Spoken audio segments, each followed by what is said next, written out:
오늘 제목은 영원한 생명을 붙잡는 삶을 살아가자입니다. 영원한 생명을 붙잡는 삶을 살아가자. 지난 한 주간에도 세상에는 많은 일들이 있었습니다. 대통령이 탄핵이 되었고, 또 경상도 지역에 또 산불이 약 2주 전부터 발생해서 많은 사람이 거의 30명에 가까운 사람이 죽었고 다치고, 또 살던 곳이 새까맣게 타서 재로 변해버리는 그러한 마을도 생겨났습니다. 그리고 국제 정치적으로 보면 미국이 자국 우선주의로 이제 돌아섰습니다. 돌아서면서 유럽과의 어떤 거리두기에도 나서고 있고, 경제적으로 또 보호무역주의로 돌아서고 있는 그런 국제 적인 상황입니다. 또한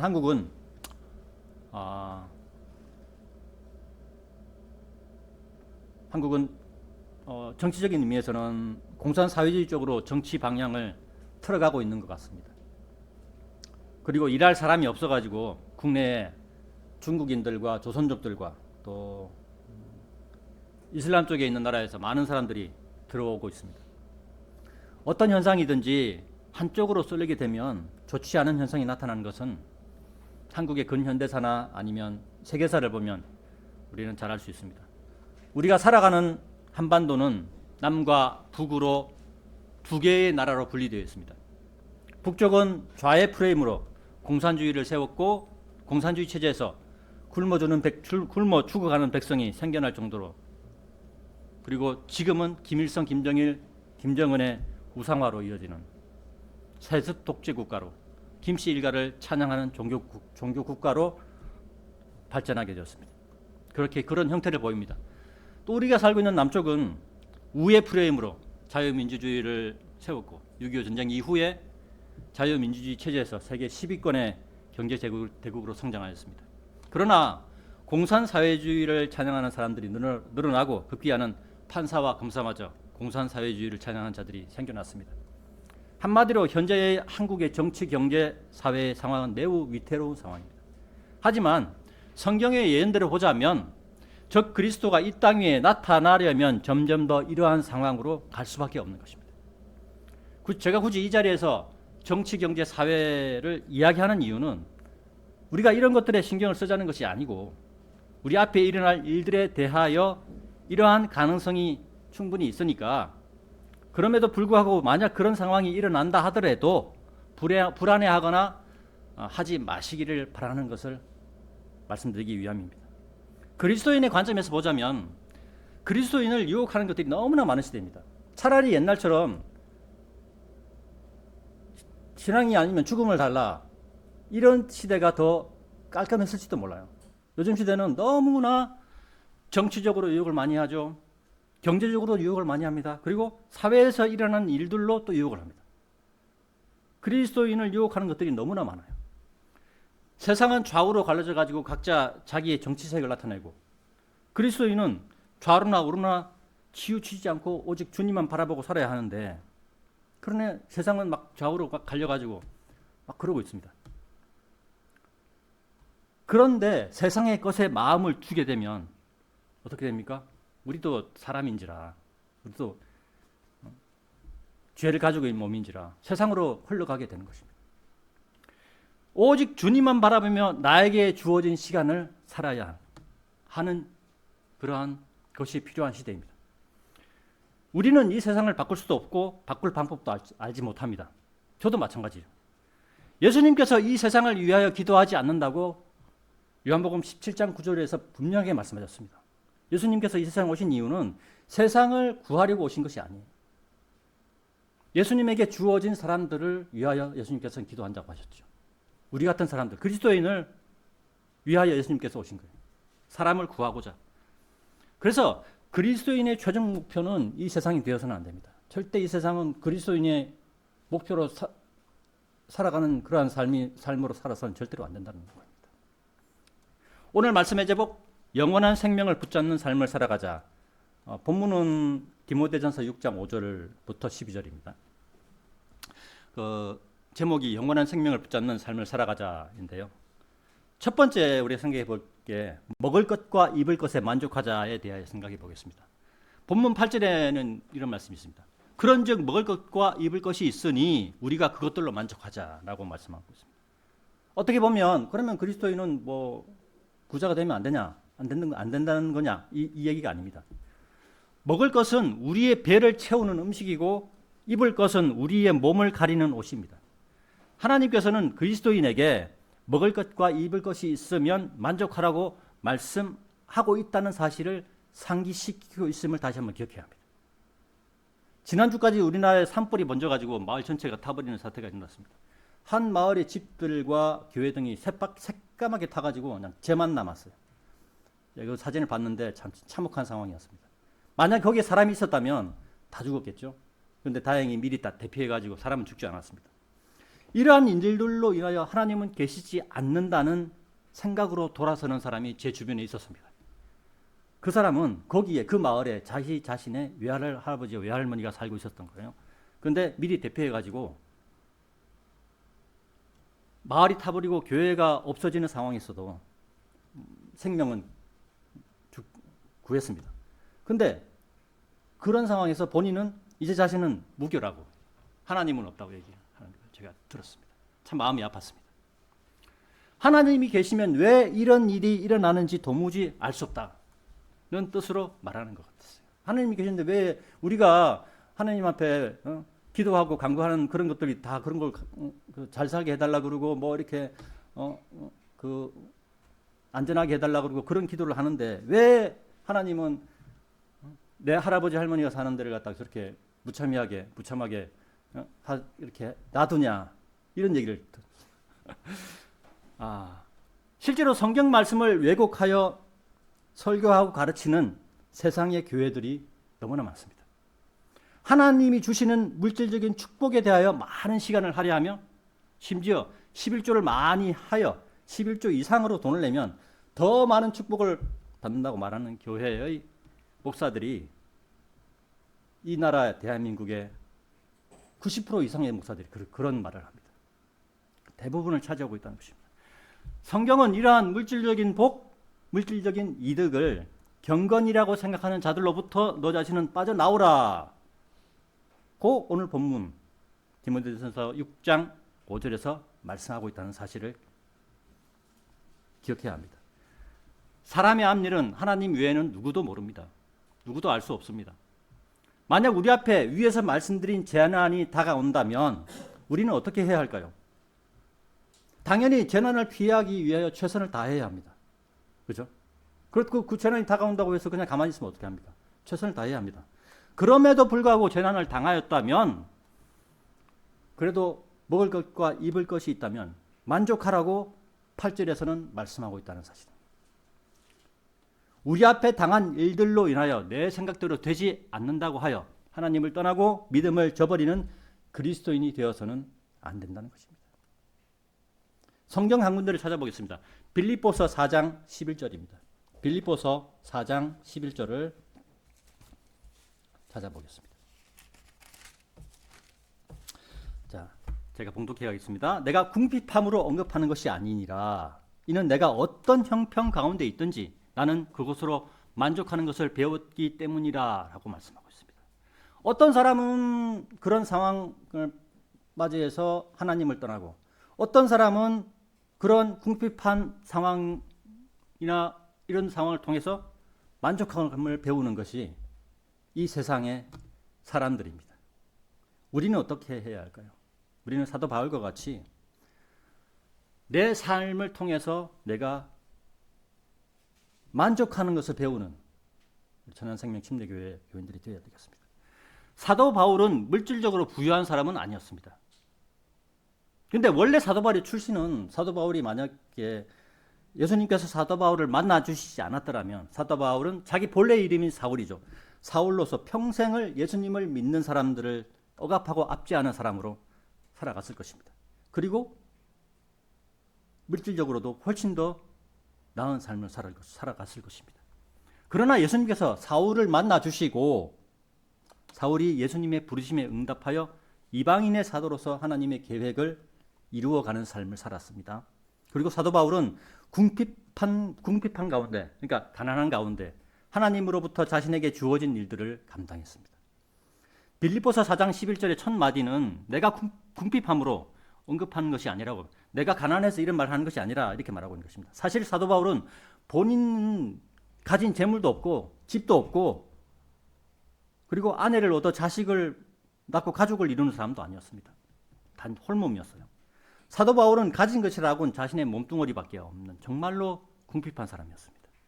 자신은 가진 것이 자신의 몸밖에 없는 사람인데도 11절에서 내가 궁핍함으로 말하는 것이 아니라 라는 말로 말씀을 시작하고 있습니다. 그리고 사도 바울은 본인이 어떤 형편에 있든지 그 형편에서 만족하는 것을 배웠다고 말씀하고 있습니다.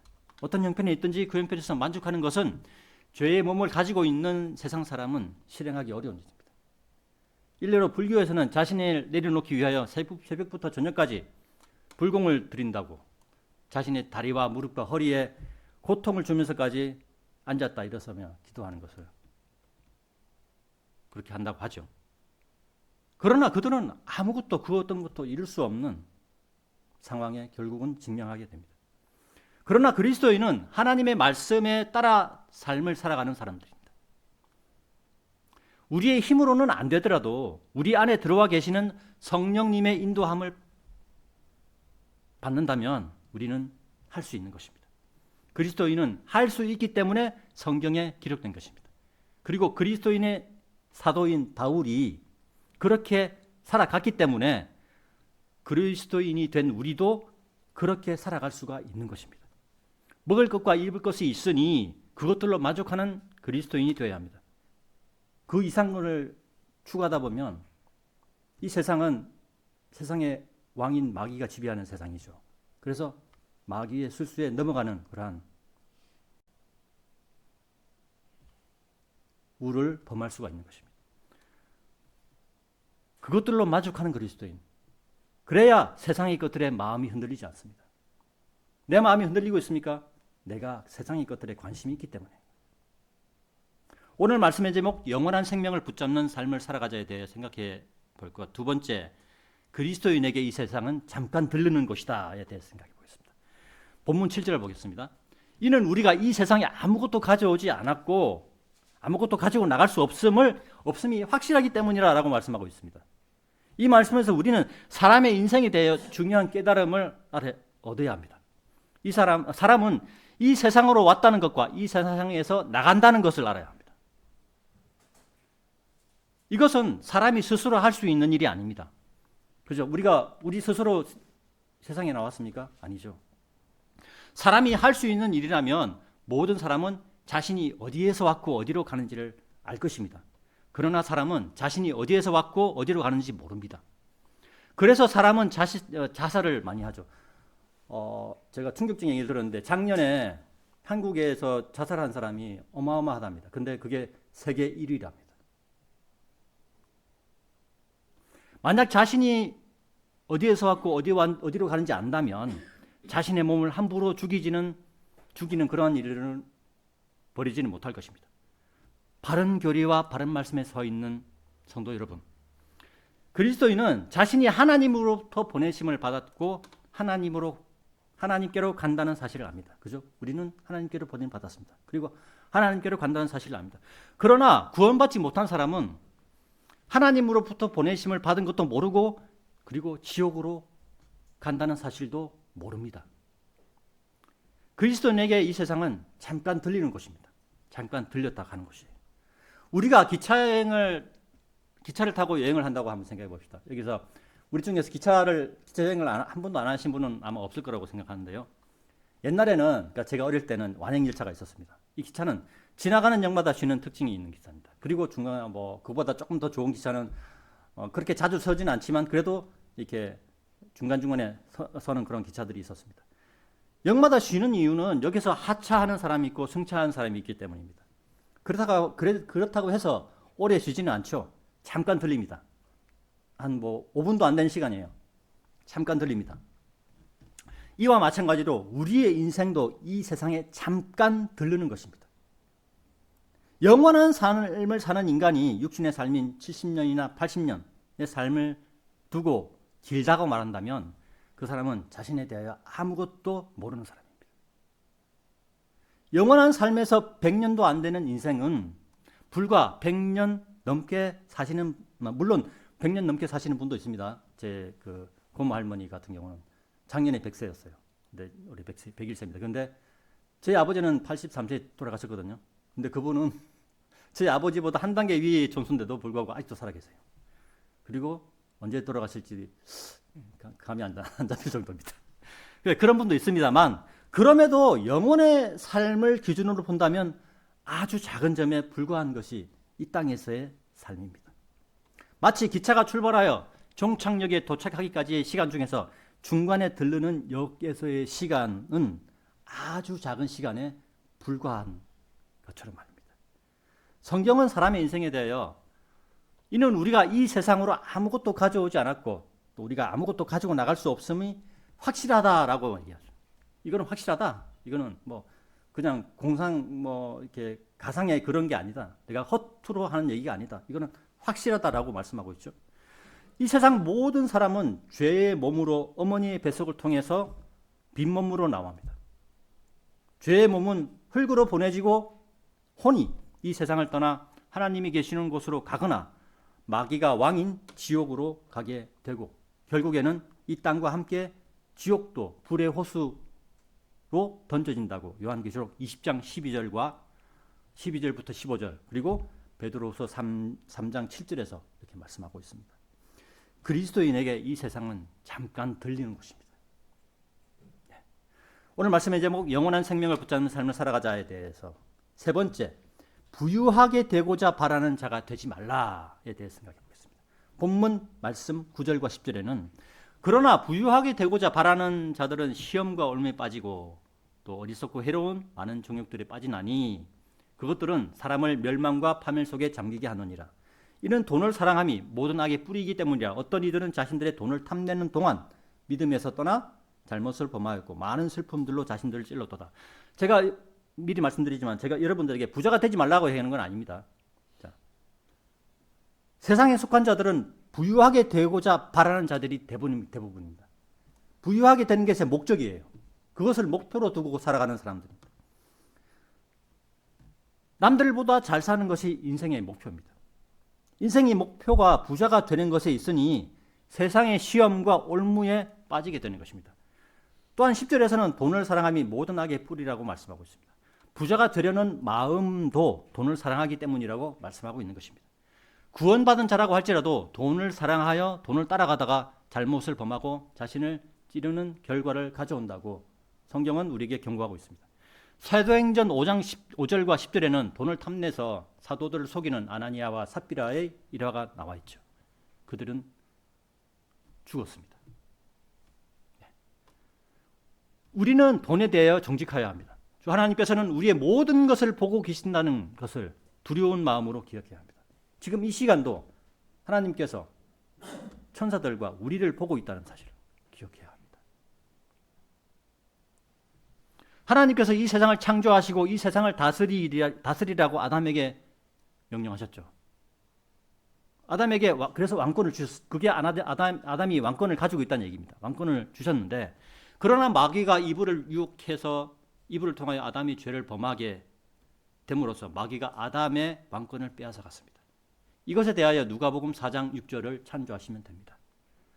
또한 성경은 마귀에 대하여 거짓말쟁이요 거짓의 아비이며 속이는 자라고 요한복음 8장 44절과 요한계시록 12장 9절에서 증거하고 있습니다. 그리스도인들이 이러한 세상에서 살아가고 있는 것입니다. 이러한 썩을 수밖에 없는 세상, 없어질 세상에서 그리스도인들이 살아가고 있는 상황이에요. 그러므로 우리 그리스도인들은 자신의 시간 속에서 부자가 되려고 온갖 술수나 거짓말이나 속임수 등을 사용하면 절대로 안 됩니다. 주 하나님께서 우리 그리스도인 각자에게 주신 시간을 하나님께 드리고 자신의 노력으로 정직하게 살아가야 하는 것입니다. 하나님을 의지하며 자신의 노력으로 정직하게 살아서 부자가 된다면 이것이야말로 하나님께서 주시는 축복인 것입니다. 여러분의 삶의 목적이 어디에 있습니까? 우리가 구원받기 전에 세상에 속한 사람들이었을 때는 부자가 되는 것이, 저 역시도 부자가 되는 것이 삶의 목적이었습니다. 남보다 편하게 물질적인 어려움 없이 사는 것이 목표였었습니다. 하지만 여러분들은 이제 그리스도인이 되었습니다. 그리스도인의 삶의 시작은 하나님께 자신을 내어드리는 것에서 시작하는 것입니다. 하나님께 자신의 시간을 드리고 자신의 물질을 드리고 자신의 몸을 드리는 것을 게을리하지 마십시오. 인내하며 기다리며 자신에게 주어진 시간에서 자신이 잘하는 일을 하십시오. 주 하나님께서 성령님을 통하여 여러분들을 하나님의 일들에 사용하실 때가 반드시 찾아올 것입니다. 만약 내가 나에게 주어진 시간을 허투루 쓰게 된다면 하나님께서는 여러분들을 사용하지 않습니다. 준비가 안 됐기 때문에. 교회 시대에도 하나님께서는 사람을 사용하셔서 하나님의 일들을 하십니다. 하나님의 일들을 먼저 하십시오. 하나님께서 성도 여러분들의 앞날을 안내하시고 인도해 주실 것입니다. 오늘 말씀의 제목 영원한 생명을 붙잡는 삶을 살아가자에 대하여 네 번째, 오 하나님의 사람아 너는 이런 것들을 피하라에 대해서 생각해 보겠습니다.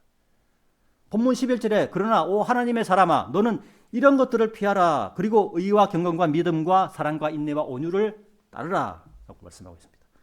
오 하나님의 사람아 너는 이런 것들을 피하라 라고 말씀하고 있다는 사실을 한번 생각해 보겠습니다. 오 하나님의 사람아 라는 말은 그리스도인을 지목하는 것입니다. 세상 사람을 지목하는 게 아니에요. 그렇죠? 그리스도인을 지목하는 말입니다. 그리고 너는 이런 것들을 피하라라는 말은 앞에 구절에서 말하고 있는 것들을 피하라라는 말입니다. 우리는 구절에서 부유하게 되고자 하는 사람에 대하여, 10절에서는 돈을 사랑하니 모든 악의 뿌리다라는 말에 대하여 보았습니다. 그리고 11절에서는 결론적으로 11절에 이런 것들을 피하라는 말은 부유하게 되고자 하는 것과 돈을 사랑하는 것을 피하라라고 명령하고 있습니다. 그리고 의와 경건과 믿음과 사랑과 온유와 인내를 따르라고 명령하고 있습니다. 피해야 하는 것에 대하여 9절과 10절에서 피해야 하는 이유를 설명하고 있습니다. 그죠? 그리고 따라가야 하는 것에 대하여 무엇을 따라가야 하는지 정확하게 지정하고 있습니다. 그죠? 성경은 우리에게 어물쩡 말씀하지 않습니다. 정확하게 얘기하고 있는 거예요. 바른 말씀인 그런 바른 말씀을 통해서 우리는 정확한 것을 알아낼 수가 있다는 것이죠. 그리스도인은 말씀에 절대적으로 순종하는 사람입니다. 바른 말씀, 바른 교리에 순종하는 사람은 하나님의 일들에 결국은 사용되어집니다. 바른 말씀, 바른 교리는 우리가 그리스도인으로 살아가는 데 필요한 지침서입니다.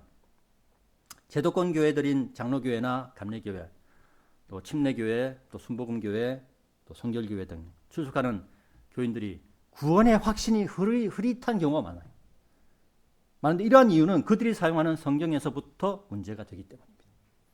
잘못된 지침서를 가지고 있으니 잘못된 교리가 생기고 또 이를 바로잡아야 할 목회자들이 잘못된 길로 인도하니 당연히 교인들이 잘못된 길로 가는 것입니다. 바른 말씀, 바른 교리를 가지고 있음에도 자신의 생각은 이러한데 말씀이 자신의 생각과 달라서 교회를 떠나거나 예배에 참석하지 않는다면 그리스도인으로 성장하지 못합니다. 믿음이 그 자리에 있는 거예요. 아이의 믿음으로 계속 있는 겁니다. 나이는 먹었는데 믿음이 아이의 믿음이에요. 그런 사람은 하나님께서 쓰시지 않습니다. 자신만 겨우 구원받는 것에 만족하게 될 것이고 자신 때문에 가족을 구원시킬 수 있는 길이 있었는데 자신 때문에 다른 이들을 구원시킬 수 있는 길이 있었는데 그 길을 자신이 막아버리는 잘못을 범하게 되는 것입니다. 그리스도인은 돈을 쫓아 부유하게 되려는 목표를 버려야 합니다. 그리스도인은 의와 경건과 믿음과 사랑과 인내와 온유를 따라야 합니다. 이러한 사람은 하나님께 인정받는 자로서 성령님께서 그의 길을 인도하여 주실 것입니다. 우리는 그리스도인이 되었고 또 그리스도인은 그의 안에 성령님이 내주하고 계십니다. 따라서 우리도 우리 마음속에 성령님이 내주하고 계신 거죠. 우리가 그리스도인이니까. 성도 여러분의 마음속에 지금도 내주하고 계시는 여러분의 마음속에 지금도 내주하고 있고 또 모든 진리 가운데로 여러분들을 인도하십니다. 요한복음 16장 13절에는 이런 말씀이 있습니다. 진리의 영이신 그분께서 오시면 그분께서 너희를 모든 진리 가운데로 인도하시리라 라고 성령님에 대해 증언하고 있죠. 네. 지금 여러분의 마음속에 성령님이 계십니다. 성령님께 자신의 마음을 드리면 됩니다. 그리고 돈을 사랑하여 부유하게 되려는 것에서 피하십시오. 오늘 말씀의 제목, 영원한 생명을 붙잡는 삶을 살아가자에 대하여 5번째, 영생을 붙잡으라에 대해 생각해 보겠습니다. 자, 본문 12절에 믿음의 훌륭한 싸움을 싸우라, 영생을 붙잡으라, 그것으로 너도 부르심을 받았으며 많은 증인들 앞에서 선한 고백으로 고백하였느니라 라고 말씀하고 있습니다. 믿음의 훌륭한 싸움은 11절에서 말씀하고 있는 의와 경건과 믿음과 사랑과 인내와 온유를 따르는 것입니다. 이러한 것들을 따르지 않는다면 믿음의 훌륭한 싸움을 싸우는 것이 아닙니다. 그리고 믿음의 훌륭한 싸움을 싸우는 것이 영생을 붙잡는 것입니다. 자, 여기서 우리가 영생을 붙잡으라 라는 이 말씀을 한번 생각해 봅시다. 이것은 구원받은 사람이 현재의 삶에서 영생을 붙잡는 행동을 하라는 뜻입니다. 그러니까 이게 영생을 붙잡아서 구원에 이르게 된다 이런 얘기가 아니에요. 본문 12절에 영생을 붙잡으라라는 말의 의미는 하나님의 자녀가 현재 영원한 생명을 소유하고 있고, 자, 요한일서 찾아보겠습니다. 요한일서 5장. 요한일서 5장입니다. 요한일서 5장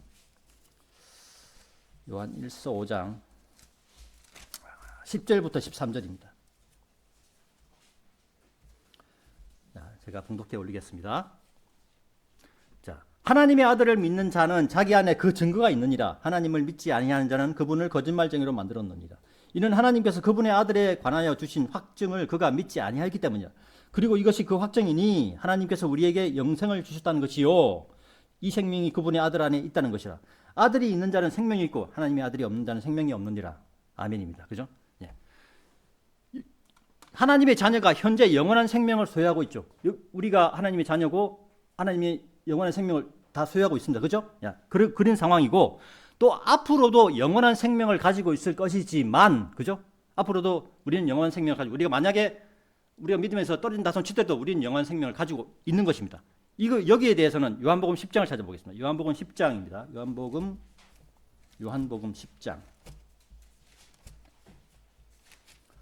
10장 24절부터 28절입니다.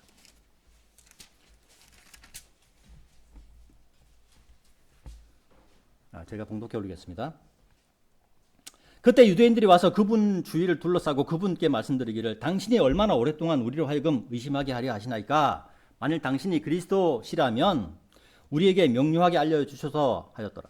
25절입니다. 예수님께서 그들에게 대답하셨느니라. 내가 너희에게 알려주었으나 너희가 믿지 아니하였도다. 내가 나의 아버지의 이름으로 행하는 일들, 그것들이 나에 관하여 증거하느니라. 그러나 너희가 믿지 아니하는도다. 이는 내가 너희에게 말한 대로 너희가 나의 양들이 아닌 까닭이라. 나의 양들은 나의 음성을 듣고 나는 그들을 알며 그들은 나를 따르느니라. 그리고 나는 그들에게 영생을 주노라. 그런즉 그들은 결코 멸망하지 아니할 것이요, 아무도 나의 손에서 그들을 빼앗아내지 못할 것이라. 아멘이죠. 예. 우리는 하나님의 말씀을, 예수님을 따르는 사람이죠. 그러니까 우리는 예수님을 통해서 영원한 구원에 이르는 거예요. 그렇죠? 그래서 앞으로도 우리는 이것을 구원을 영원히 가지고 있을 것이지만, 실제로는 그러니까 우리 현실의 삶에서 자신이 죽을 때까지 그 영원한 생명을 붙잡지 않는 구원받은 사람들 향하여, 그러니까 구원을 받았는데 영생을 그러니까 그 앞에서 얘기한 의와 경건과 믿음과 사랑과 인내와 온유를 따르지 않는 사람들, 세상으로 가버린 사람들, 그런 사람들을 향하여서 영생을 붙잡으라라고 얘기하는 그런 말씀입니다. 그리고 빌립보서 3장 14절에 그리스도 예수 안에 있는 하나님의 고귀한 부르심의 상을 위하여라는, 하나님께서 주시는 상을 받기 위하여 영생을 붙잡으라라는 의미의 말씀인 거예요. 우리는 하나님께서 주시는 고귀한 상의 부르심을 위해서 달려가는 사람들이죠. 그런데 그렇지 못한 사람들한테 그렇게 하라라고 얘기하는 거예요. 11절에서 말씀하고 있는 의와 경건과 믿음과 사랑과 인내와 온유를 따르지 않는 사람들을 향한 말씀이라는 것입니다. 믿음의 훌륭한 싸움을 싸워야만 영생을 얻는다는 의미의 행위 구원과는 관련이 없는 말씀이에요. 세상 속에서 그리스도인들을 유혹하는 많은 것들로 인해서 세상 속으로 빠져버리는 사람들이 있습니다. 이들의 생활은 영생을 붙잡는 생활이 되지 못하는 것입니다. 이들은 구원받았지만 그리스도 예수 안에 있는 하나님의 고귀한 부르심의 상을 받지는 못할 것입니다. 그죠? 구원만 받고 끝나는 거예요. 본문 12절에 그것으로 너도 부르심을 받았으며 많은 증인들 앞에서 선한 고백으로 고백하였느니라 라는 말씀에 대해 생각해 보겠습니다. 이곳에 모인 성도 여러분은 모두 부르심을 받은 분들입니다. 그리고 많은 증인들 앞에서 간증으로 선한 고백으로 구원받았음을 고백한 분들이며 앞으로도 고백하실 분도 있습니다. 그죠? 아버지 앞에 나와서 간증을 했잖아요. 그리고 간증을 대신해서 침례도 받았습니다. 이런 것들 얘기하는 겁니다. 이곳에 모인 성도 여러분들은 모두 주님의 부르심과 주님 앞과 많은 증인들 앞에서, 많은 성도들 앞에서 간증과 고백을 했다는 것을 기억하는 그리스도인들이 되어야 합니다. 성도 여러분, 우리는 우리 각자의 삶이 끝나는 날까지, 이 삶이 끝난다는 말은 두 가지로 볼 수 있습니다. 육체의 죽음이 임하거나 아니면 예수님의 공중 재림으로 우리를 부르시거나 그 둘 중에 하나를 얘기합니다. 우리의 삶이 끝나는 날까지 영생을 붙잡는 그리스도인으로 기억이 되어야 할 것입니다. 아, 저분은 우리에게 그런 본을 보이셨어 라고 하는 사람으로 우리가 기억되어야 한다는 말입니다. 오늘 말씀의 제목 영원한 생명을 붙잡는 삶을 살아가자에 대하여 여섯 번째, 만족함을 겸비한 경건이야말로 크나큰 이득이니라에 대해 생각해 보겠습니다. 6절에 그러나 만족함을 겸비한 경건이야말로 크나큰 이득이니라 라고 말씀하고 있습니다. 여기서 만족함이 있는 경건을 얘기하고 있다는 것입니다. 빌립보서 4장 11절과 12절에는 사도 바울이 어떠한 상황에서도 만족하는 것을 배웠다고 말씀하고 있습니다. 빌립보서 4장 11절과 12절을 보겠습니다. 빌립보서 4장 11절과 12절을 찾아보겠습니다. 아까 11절은 봤는데요. 12절 같이 한번 보겠습니다. 자, 빌립보서 4장 11절과 12절입니다. 자, 제가 봉독해 올리겠습니다. 내가 궁핍함으로 언급하는 것이 아니니라. 이는 내가 어떠한 형편 가운데 있든지 나는 그것으로 만족하는 것을 배웠기 때문이라. 나는 어떻게 낮춰지는지도 알고 어떻게 풍족을 누리는지도 아느니라. 모든 곳마다 그리고 모든 일들에서 내가 배부름에 처하는 것뿐 아니라 배고픔에 처하는 것도 풍족을 누리는 것뿐 아니라 궁핍을 감내하는 것도 배우노라 라고 말씀하고 있죠. 사도 바울은 가난한 형편이든지 부유한 형편이든지 어떤 형편에서도 만족하는 것을 배웠다고 말씀하고 있습니다. 이 부분은 오늘날을 살아가는 그리스도인들에게 새겨들어야 할 말입니다. 오늘날은 물질 만능주의가 온 세상을 뒤덮는 시대입니다. 나와 남을 비교하며 살아가는 세상에 속한 사람들이 넘쳐나는 시대입니다. 유행이라는 것도 어떻게 보면 나와 남을 비교해서 시작된 문화라고 할 수 있습니다. 유행과 물질 만능주의가 결합해서 돈이 인생의 최대의 목표가 되어버린 그러한 시대입니다. 이러한 유행이나 물질 만능주의를 따라가지 않고 나에게 주어진 형편대로 비관하거나 또한 기뻐하지 않고 형편에 만족하는 것을 배웠다고 사도 바울은 이야기하고 있습니다. 그리고 사도 바울은 본문 말씀 8절에서 그런즉 먹을 것과 입을 것이 있으니 우리가 그것들로 만족하자라고 만족에 대해 말씀하고 있습니다. 오늘날에는 먹을 것이 없어서 굶거나 입을 것이 없어서 외출을 못하는 사람은 없습니다. 우리도 그것들로 만족할 수 있다는 말입니다. 본문 6절에서 말씀하는 경건은 11절에 그러나 온 하나님의 사람아 너는 이런 것들을 피하라. 그리고 의와 경건과 믿음과 사랑과 인내와 온유를 따르라 라는 말씀을 의미합니다. 만족함을 겸비한 경건은 자신의 형편을 비관하거나 기뻐하지 않고 주어진 형편에 만족하며 돈을 사랑하여 부유하게 되는 것에 인생의 목적을 두지 말고 의와 경건과 믿음과 사랑과 인내와 온유를 따르는다는 것을 의미한다고 말씀드릴 수 있습니다. 그리스도인이 이러한 만족함을 겸비한 경건을 갖추면 그에게는 크나큰 이득이 된다고 사도 바울은 결론을 내리고 있습니다. 그런데 어디서 우리가 크나큰 이득을 얻을 수 있을까요? 이 세상에서 얻는 이익이 아니라 저 하늘에 하나님의 영국, 하늘의 셋째 하늘에 있는 거기서 우리가 크나큰 이득을 얻는다는 것입니다. 우리가 여기서 짧은 100년도 안 되는 삶을 살면서 영원 세계에서 영원히 크나큰 이득을 얻고 사는 걸 참으로 장사로 보면 엄청난 이득이지 않습니까? 엄청난 손해가 아니고 엄청난 이득인 것입니다. 오늘 말씀의 결론입니다. 오늘날 교회 시대의 마지막 시대인 라오디게아 시대의 끝자락을 살아가는 성도 여러분, 교회 시대의 황금기라고 말할 수 있는 필라델피아 시대가 지나갔고 이제는 교회 시대 2000년의 끝부분에 우리는 살고 있습니다. 라오디게아 시대가 의미하는 사람의 인권을 강조하는 시대가 오늘날의 시대입니다. 그리고 오늘날은 물질 만능주의가 넘쳐나는 시대입니다. 오늘날 기독교계의 주류를 이루고 있는 제도권 교회들은 예수님보다는 자신들의 배를 섬기는 자들로서 물질의 복에 매달리는 설교자들의 설교 내용을 우리는 쉽게 볼 수 있는 시대입니다. 따라서 이러한 설교자들에게 자신들의 혼을 내어준 사람들은 자신들의 구원에 관하여 무지하게 되었고 물질의 복을 추구하는 혼들로 굳어져 버렸습니다. 이러한 영적인 상황에서 약 2주 전부터 산불이 발생했고 자신들이 가지고 있던 집이 불타 없어져 버리고 예배당이 불타 없어져 버린 안타까운 상황도 봤습니다. 이러한 상황에서 물질의 복을 추구하던 제도권 교회에 속한 한 청년은 하나님이 없다며 무신론자로 변해버렸습니다. 제도권 교회들의 이러한 물질 제일주의적인 영적 상태는 물질이 사라져버렸을 때 그들이 영적으로 소격인 상태를 적나라하게 그대로 보여준다고 말씀드릴 수 있습니다. 앞에서도 살펴보았듯이 이 시대에 참된 그리스도인에게 요구되는 것은 만족함을 겸비한 경건이라고 말씀드릴 수 있습니다. 그리고 만족함을 겸비한 경건은 그리스도인에게 크나큰 이득을 불러온다고 말씀하고 있습니다. 그리스도인에게 있어서 크나큰 이득은 이 세상에서 얻는 이득이 아닙니다. 그것은 하나님의 왕국이 있는 셋째 하늘나라에서의 얻는 복을 의미하는 것입니다. 천안생명침례교회 성도 여러분, 그리고 온라인으로 참여하시는 성도 여러분, 이 땅에 100년도 안 되는 짧은 삶을 통하여 하나님의 왕국에서 받을 상을 생각합시다. 그리스도 예수 안에 있는 하나님의 고귀한 부르심의 상을 위하여 영생을 붙잡는 삶을 살아갑시다.